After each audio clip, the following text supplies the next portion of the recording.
അമ്മയ്ക്കും കുഞ്ഞിനും പ്രസവാനന്തര ശുശ്രൂഷയ്ക്കായി ഹീലാൻഡ് mother care പ്രസവരക്ഷാ കേന്ദ്രവും ഇപ്പോൾ ആരംഭിച്ചിരിക്കുന്നു. ഓപ്പണിംഗിന്റെ ഭാഗമായി ആദ്യം ബുക്ക് ചെയ്യുന്നവർക്ക് മികച്ച ആനുകൂല്യങ്ങൾ. ഹീലാൻഡ് mother care Pookkottumpadam. ഹീലാൻഡ് Unani hospital and wellness hub Pookkottumpadam. സംസ്ഥാനത്തെ കനത്ത ചൂടിൽ നിന്നും രക്ഷ തേടി ഫ്ലവർ ഷോയ്ക്ക് മുൻപ് തന്നെ ജനം ഊട്ടിയിലേക്ക് ഒഴുകി തുടങ്ങി. ഊട്ടിയിലും ഇപ്പോൾ മുമ്പൊന്നുമില്ലാത്ത വിധം ഉച്ചസമയത്ത് നല്ല ചൂടാണ് അനുഭവപ്പെടുന്നത്. ഊട്ടിയിലെ തണുപ്പ് ആസ്വദിക്കാനെത്തുന്നവർക്ക് ചൂട് കാരണം നിരാശയിലാവുകയാണ്. വേനൽ അവധിക്കാലത്ത് താപനില കുറഞ്ഞ പ്രദേശങ്ങളിലേക്ക് വിനോദയാത്ര പോകാറുള്ള മലയാളികൾക്ക് ഈ വേനൽ അവധിക്കാലത്ത് കനത്ത തിരിച്ചടി. കേരളത്തിലെ കടുത്ത ചൂടിലും കുളിര് പകരാറുള്ള ഊട്ടിയിൽ ഈ വേനലിൽ കനത്ത ചൂടാണ് അനുഭവപ്പെടുന്നത്.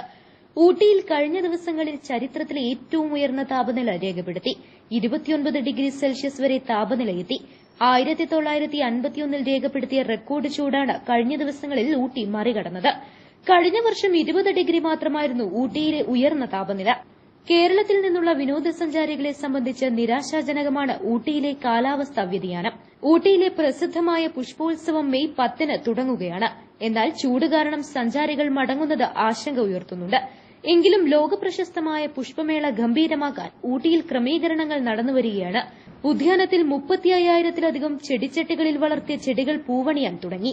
വെയിലിൽ ഇവ വാടാതിരിക്കാൻ ഗ്ലാസ് ഷീറ്റ് പതിച്ച ഗാലറിയിലേക്ക് മാറ്റി. സഞ്ചാരികളുടെ യാത്രകൾ സുഗമമാക്കാൻ പോലീസ് ഊട്ടിയിൽ ഗതാഗത നിയന്ത്രണം ഏർപ്പെടുത്തിയിട്ടുണ്ട്. ഗൂഡല്ലൂർ ഭാഗങ്ങളിൽ നിന്ന് വരുന്ന വാനുകൾ ഉൾപ്പെടെയുള്ള വലിയ വാഹനങ്ങൾ ഫിംഗർ പോസ്റ്റിൽ ഗോൾഫ് ക്ലബ് റോഡിൽ പാർക്ക് ചെയ്യണം.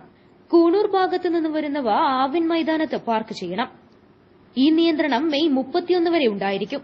ഇവിടെ നിന്ന് സഞ്ചാരികൾക്ക് പ്രത്യേകമായി ഒരുക്കിയ സർക്യൂട്ട് ബസ്സിൽ കയറി വിവിധ ഉല്ലാസ കേന്ദ്രങ്ങളിൽ സന്ദർശിക്കാം. മുതിർന്നവർക്ക് 100 രൂപയും കുട്ടികൾക്ക് 50 രൂപയുമാണ് ചാർജ്. ടിക്കറ്റിന് പകരം പാസ്സാണ് നൽകുക. ഈ പാസ് ഉപയോഗിച്ച് സസ്യോദ്യാനം, Doddabetta, boat house, rose garden, tea factory, bus stand എന്നിവിടങ്ങളിൽ യാത്ര ചെയ്യാം. ഓരോ അരമണിക്കൂറിലും ഓരോ പോയിന്റിലും ഒരു ബസ് എത്തും. ഒരു ദിവസം എപ്പോൾ വേണമെങ്കിലും മാറി മാറി യാത്ര ചെയ്യാം. ഇതിനായി 20 സ്പെഷ്യൽ ബസ്സുകൾ സർവീസ് ആരംഭിച്ചിട്ടുണ്ട്. News bureau, Kalikavu. Real fruit power, real juices from Dabur.